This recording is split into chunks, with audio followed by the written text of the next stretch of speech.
వాలంటీర్లను మోసం చేసి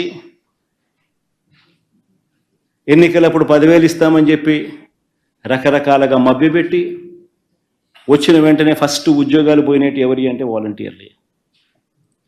గ్రామ సచివాలయం పరిస్థితి ఎలా ఉందో ఎవరికి తెలియని పరిస్థితి, అగమ్యగోచరంగా ఉంది వాళ్ళ పరిస్థితులు.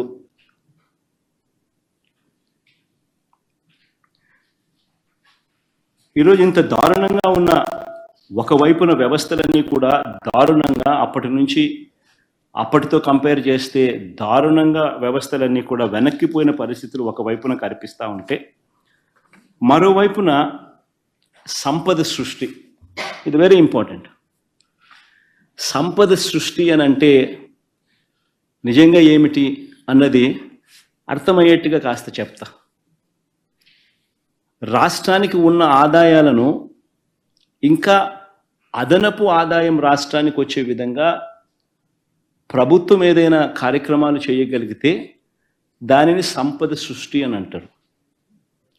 అందులో భాగంగానే రాష్ట్రం పురోగతిని మనసులో పెట్టుకొని రాష్ట్రం ఫ్యూచర్లో ఇంకా ఎక్కువ డబ్బులు సంపాదించే మార్గాలు ఎక్కడున్నాయి అని చెప్పి ఆలోచన చేసి సంపద సృష్టి అన్నది నిజంగా జరిగింది ఎప్పుడు అని అంటే వైఎస్ఆర్సీపీ ప్రభుత్వంలో మాత్రమే జరిగింది. ఆంధ్ర రాష్ట్ర చరిత్రలో ఎప్పుడు చూడని విధంగా గవర్నమెంట్ రంగంలో 3 కొత్త పోర్టులు, సీపోర్ట్స్,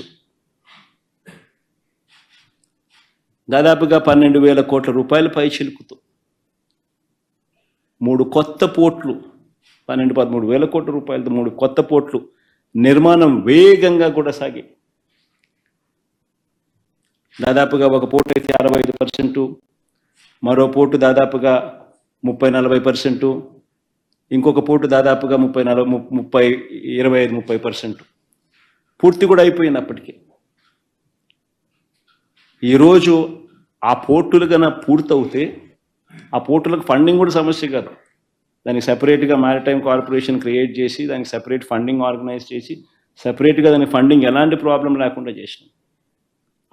ఆ పోర్టులు పూర్తవుతే ఈరోజు ఒక శ్రీశైలం కట్టాలని అంటే అప్పట్లో 900 కోట్లు 600 కోట్లు అయి ఉండొచ్చు. ఈరోజు అదే శ్రీశైలం కట్టాలంటే 50,000 కోట్లు తక్కువ కాదు. That is the value of assets. ఈ పోర్టులన్నీ రేపు పొద్దున లక్షల కోట్లకు వాల్యూస్ అవుతాయి. ఈ పోర్టులు కానీ ఈ మెడికల్ కాలేజెస్ కానీ ఇవన్నీ కూడా 17 కొత్త మెడికల్ కాలేజీలు కడతా ఉన్నాం. 17 కొత్త మెడికల్ కాలేజీలు, 5 మెడికల్ కాలేజీలు మా హయాంలోనే పూర్తయ్యాయి. మరో 3 మెడికల్ కాలేజీలు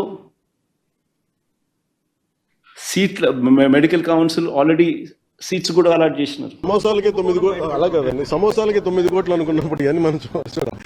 అంటే ఇది అంటే చాలా బాధ్యతారాహిత్యం, భయాలు లేవు, పారదర్శకత లేదు, అకౌంటబిలిటీ లేదు. ఇవన్నిటికీ వీఆర్ పేయింగ్ ద ప్రైజ్. ఇదేంటి భవిష్యత్తులో ఇలాంటి పునరావృతం కాకుండా చూడాలి. ఒకటి, వాళ్ళు చేసిన దానికి వాళ్ళని అకౌంటబిలిటీ తీసుకురావడం, 2 భవిష్యత్తులో ఇలాంటి పునరావృతం కాకుండా ఉండటం. రెండింటి మీద ఆలోచిస్తారు. ఆర్జీవీ నోటీసులకి స్పందించకుండా ఆయన తప్పించుకుని తిరుగుతున్నారు. ఆయన ఒక్కళ్ళే గారు, మిగతా చాలా మంది కూడా విచారణకు రమ్మంటే రాకుండా తప్పించుకుని తిరుగుతున్నారని చెప్తున్నారు. పోలీసులు ఆ విధంగా వాళ్ళు పట్టుకోలేకపోతున్నారా, లేకపోతే ఏంటి అసలు? అంటే చిత్తశుద్ధి లేదా పోలీసులకు వాళ్ళకి అరెస్ట్ చేయడానికి కానీ వాళ్ళు పట్టుకోవడానికి కానీ, లేదంటే వాళ్ళకి తిరుగుతున్నారా? ఏంటి సార్ అది?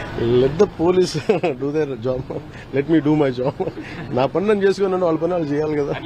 గత గవర్నమెంట్ లో అయితే ఎక్కడున్నా కూడా పట్టుకొని వచ్చేవాళ్ళు, మాత్రం పోలీసులు వాళ్ళు చెప్తున్నారు వాళ్ళు ఢిల్లీ నుంచి కూడా పట్టుకెళ్లిన సందర్భాలు అలా అనిపించట్లేదా ఇప్పుడు?